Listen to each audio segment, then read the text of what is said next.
A new Liaison poll shows a tightening provincial race. Doug Ford's Progressive Conservatives now almost neck and neck with the leaderless Ontario Liberal Party. Still, the Premier says that he doesn't really believe in polls.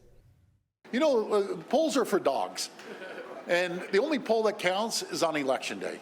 So all these pollsters, they're a little biased, pushing up one, bringing down the other.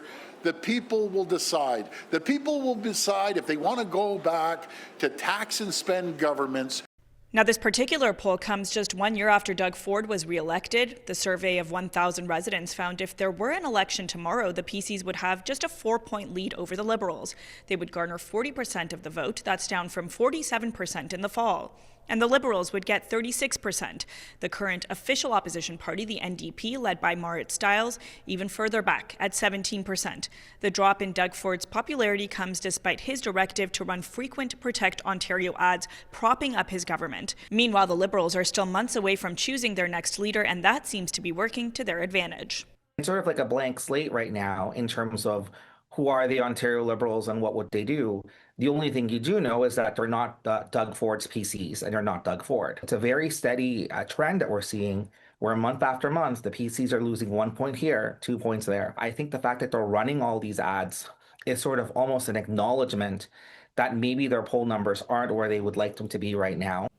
And Ford was speaking at an unrelated announcement marking the progress of the construction of a new hospital in Niagara, but he was forced to defend his healthcare record. He was asked why hallway healthcare has worsened under his government's watch.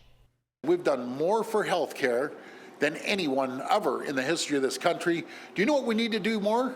We need to start promoting it more. We need to start advertising it and telling the people what we're doing for healthcare, and that's going to be coming shortly. Late today, Unifor alerting us that Diageo has closed its Crown Royal plant in southwestern Ontario 2 days ahead of schedule without any warning to workers. The union calling it disrespectful and a sad day for the community. You may remember the Premier had threatened to pull Crown Royal off LCBO shelves, but then he secured a $23 million deal with the company to keep the whiskey in stores. For City News, I'm Tina Yazdani.